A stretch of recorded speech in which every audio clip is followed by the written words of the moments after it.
Bonjour à toutes et à tous, alors je suis vraiment ravie de vous retrouver pour un thème que j'aime beaucoup aborder en accompagnement qui est sur la peur du manque financier.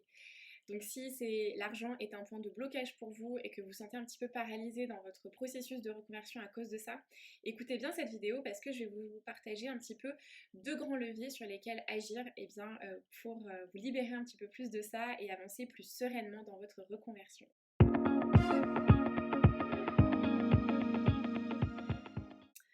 Alors sachez que l'argent, c'est un sujet qui me parle beaucoup, où je suis généralement assez inspirée, donc je vais vous faire plusieurs vidéos. En tout cas, déjà pour commencer avec celle-ci qui sera la première, j'aimerais juste faire un petit point déjà de définition et de rappel de ce que c'est l'argent, parce que je trouve que c'est quand même une notion assez importante. Au départ, l'argent, c'est juste une monnaie d'échange.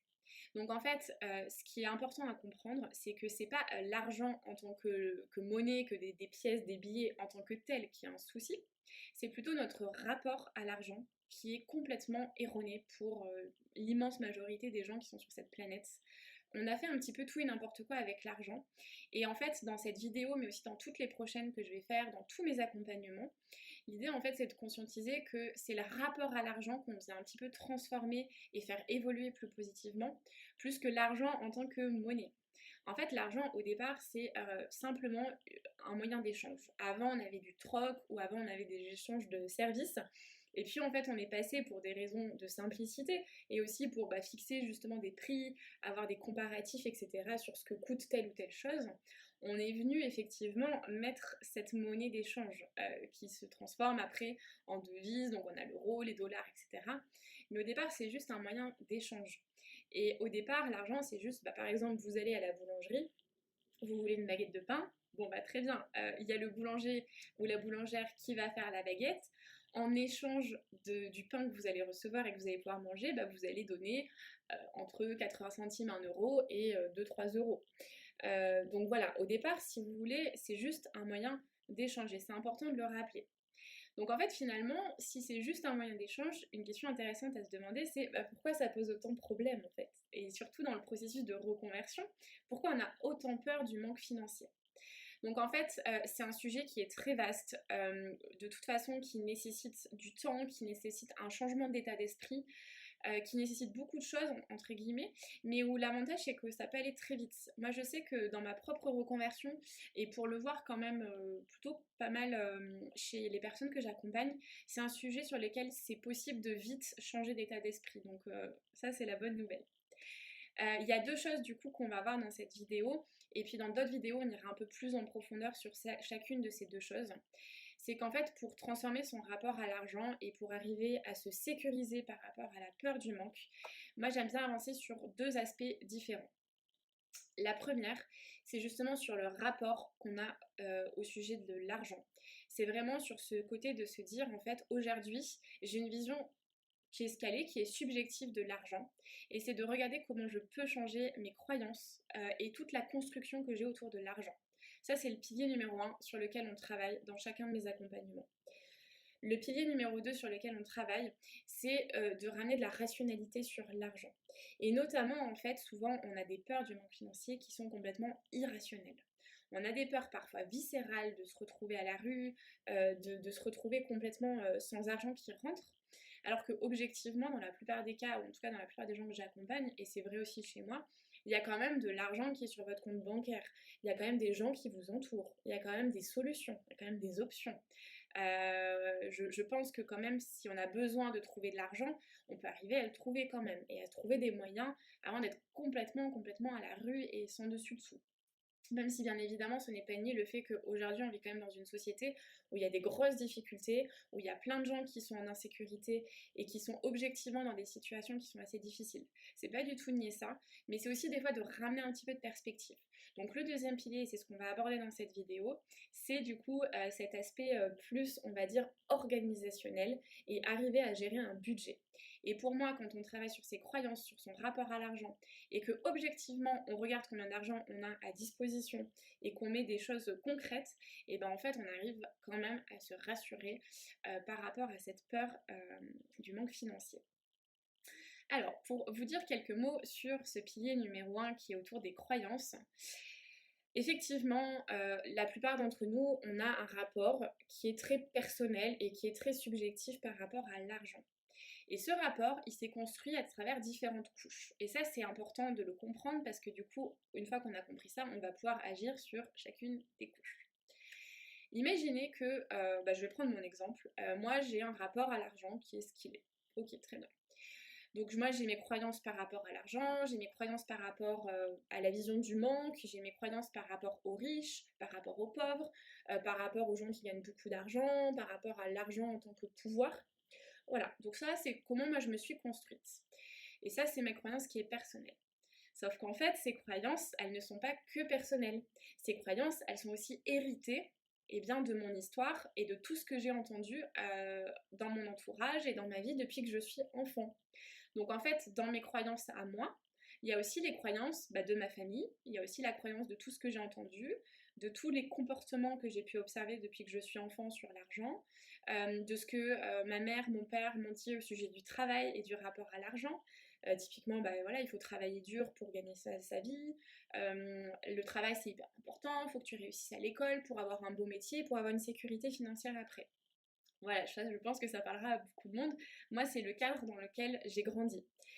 Donc en fait, ce qu'il faut bien se dire aussi, c'est que dans ce qu'il va y avoir à décroter, il y a nos croyances personnelles, les croyances héritées de notre famille, sur tout ce qu'on a entendu depuis qu'on est petit. Et puis, en plus de ça, il y a encore un truc qui vient se rajouter, c'est les croyances sociétales. En fait, aujourd'hui, à l'échelle de la société, en France, dans les infos, dans les médias, partout, en fait, il y a un certain type de choses qui sont véhiculées, plus ou moins consciemment, au sujet de l'argent également. Donc en fait, c'est important aussi de voir que ce qu'on va pouvoir nous diffuser et ce qu'on va pouvoir entendre, par exemple au JT de 20h, sur le nombre, sur l'inflation, sur le nombre de SDF qu'on a en France, sur le fait qu'il y a de plus en plus de pauvreté, que les prix du gaz, de l'électricité augmentent, etc. Mais en fait, faut pas croire que ça vient nous impacter. Et ça vient vraiment impacter aussi la peur du manque financier et la peur de, par exemple, de plus pouvoir se chauffer, de devoir faire des choix entre manger, se loger convenablement avec un chauffage et peut-être partir en vacances, des choses comme ça. Et donc en fait, c'est à tous ces différents niveaux qu'on va pouvoir agir et qu'on agit en accompagnement. Donc l'exercice que je vous propose dans cette vidéo, ça va être de noter au moins 3 croyances ou 3 choses, vous vous rendez compte que c'est un petit peu subjectif, que vous avez, que vous ressentez sur ces 3 sphères-là différentes. À la fois sur vous personnellement, comment vous percevez l'argent, sur par exemple 3 croyances ou 3 choses que vous avez entendues depuis que vous êtes enfant au sujet de l'argent et ou du travail. Et enfin, sur 3 choses qui sont plutôt véhiculées à l'échelle sociétale.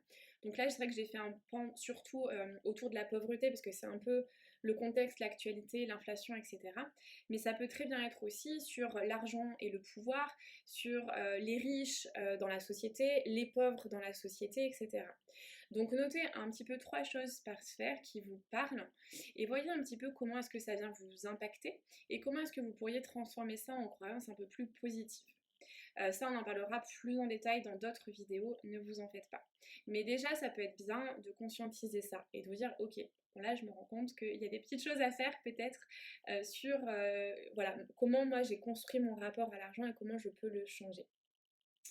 La deuxième chose que vous pouvez faire et que je vous invite vraiment à faire à l'issue de cette vidéo, c'est donc avoir cette partie un petit peu organisationnelle et planification financière de votre reconversion. Ça, c'est quelque chose, c'est un outil que je donne à la fois dans le programme Ma reconversion pas à pas, je vous mets les liens dans la description, et aussi dans le programme OSE. Alors ça, le programme OSE, on adapte en fonction, vu que c'est personnalisé, si la personne a besoin ou pas. Mais en tout cas, dans le programme Ma reconversion pas à pas, vous avez avec le programme un outil de planification financière où tout simplement, je vous invite à noter et vous avez des petites cases à faire, c'est comme un tableau Excel. À noter toutes les dépenses que vous avez chaque mois, donc les dépenses fixes du style le loyer, mais aussi les dépenses plus de loisirs, de vacances, etc. Et tous les revenus qui rentrent, tout l'argent qui rentre. Donc ça peut être un salaire, du chômage, des revenus entrepreneuriaux, mais ça peut être aussi des rentes. Par exemple, si vous êtes propriétaire et que vous louez votre appartement, voilà, ça va faire aussi un loyer qui va rentrer. Et je mets aussi toute l'épargne que vous avez à disposition. Donc l'épargne qui peut être directement disponible, par exemple un livret A, mais ça peut être aussi de l'épargne qui est plutôt à plus long terme, du style si vous avez une assurance vie, un PEL, des choses comme ça. Et donc en fait l'idée tout simplement c'est de voir avec objectivité, bon bah voilà, combien j'ai d'argent à disposition aujourd'hui, combien je dépense chaque mois. Vous pouvez même noter toutes les dépenses que vous avez. Et donc du coup, est-ce que je suis effectivement dans un besoin financier ou est-ce que finalement ça va? Et en fait, des fois, ça permet vraiment de rationaliser, ça permet vraiment de se rendre compte vraiment où est-ce qu'on en est financièrement. Et ça permet comme ça de préparer une reconversion. Si vous savez que vous allez avoir moins de revenus, que vous allez devoir vous former, que vous ne savez pas exactement ce qui peut arriver et que vous voulez prévoir le coût, mais planifiez votre reconversion. Ça va tellement vous rassurer. Déjà, ça va permettre de mettre un peu de côté la peur de l'inconnu, parce qu'en tout cas, financièrement, vous savez où vous allez, mais ça va aussi vous rassurer sur la peur du manque. Donc voilà, en fait, en fonctionnant sur ces deux niveaux, on arrive vraiment à des résultats qui sont assez intéressants. Donc je vous invite à tester ça. Dites-moi en commentaire si ça vous a parlé, quelles pistes vous allez mettre en place justement pour vous aider. Est-ce que vous allez utiliser les deux ou seulement l'un, etc. Et puis abonnez-vous, vraiment abonnez-vous si ça vous parle pour avoir plus de conseils parce que du coup je vais vous prévoir d'ici les prochaines semaines de nouvelles vidéos où on va aller un cran plus loin sur les croyances et sur la partie orga. Donc voilà, je vous souhaite une belle journée ou soirée et je vous dis à très vite.